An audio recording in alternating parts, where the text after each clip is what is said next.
To Umar Usman dan Fulani yake cewa dan Allah menene bambancin da yake a cikin bakin mai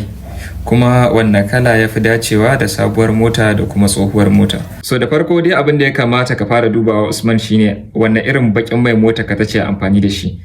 Akwai abin da suke rubutawa a jikin murfi na inda ake zuba injin oil kan saman injin mota nan kenan da kuma jikin user manual din suna recommending asalin injin oil din da yafi dacewa amfani da shi a wannan injin. Amma ni gaskiya ina da tantama akan haka kuma ku tsaya muku bayani za ku fuskace ni sosai. Yawanci motocin da muke hawa yanzu misali irin su Toyota da Honda da sauransu yawanci recommendation din oil din da suke zuwa da shi daga model din 2015 zuwa hazar yau na yanzu kenan sababbin motocin da ake kera yawanci 0W20 ne. Wani ina ganin cewa amfani da bakin mai ya danganta da inda kake rayuwa da motarka kuma hakan zai fi taimakawa injinka. Mu dau wannan a lissafi 0W20 wayannan lambobin na farko wayannan na farko guda biyu wannan 0 da W din tana nufin yadda injin oil din yake aiki a lokacin da yake da sanyi. Saboda W din tana nufin winter kuma haka yana nuna maka yadda injin oil din yake aiki a lokacin sanyi. Ita kuma wannan 20 din ta gaba tana nuna maka yadda injin oil din yake aiki sanda injin ga yake da zafi ko kuma a temperature mai zafi. Da haka yawan girma ita wannan lamba shine yake nuna maka kaurin injin oil din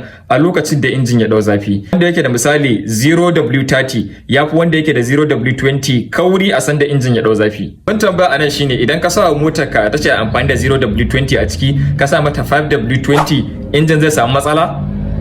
Ko kusa ko alama haka ma taimakawa injin ka zai baran kare muku bayani saboda idan ka duba irin motocin da aka a baya za ka ga recommendation din da kamfanin suke bakin mai bi suke bayarwa da wanda zaka amfani da shi idan kana gurin da yake da zafi da wanda zaka amfani da shi gurin da yake da sanyi kamar misali da ku gani anan wannan manual din Toyota ne yadda ya zo anan dan haka 0W20 kamar ruwa ne idan kana amfani da shi a gurin da yake da zafi kawai kamfanonuwa suna pushing ne ko suna sa amfani da shi ne saboda emission regulations wayannan dokokin da aka sa kamfanonuwan kera mota saboda kar injinan mota su dinga fitar da gurbataccen iska take bata mana duniya dalilin da yasa suke pushing kenan amfani da 0W20 a motocin da suke na zamanin yanzu saboda idan kana amfani da 0W20 a gurin da yake da zafi kuma kana tuka mota kana guje-guje da ita misali a ce tafiyan nesa kake yi dimo fa kana tuka motar ka dimo injin ka yana ƙara yin zafi dimo injin ka yana ƙara yin zafi dimo kaurin injin oil ɗinka yana ƙara raguwa kaga me hakan yake nuna maka kenan injin ka yana cikin hatsari da haka ɗaya barin kuma idan kana tuka mota a gurin da yake da sanyi sosai in ta kama ma hasno ana yi abin da yafi dacewa da kai man da bashi da kauri tsinkake saboda ya flowing sosai a cikin injin ka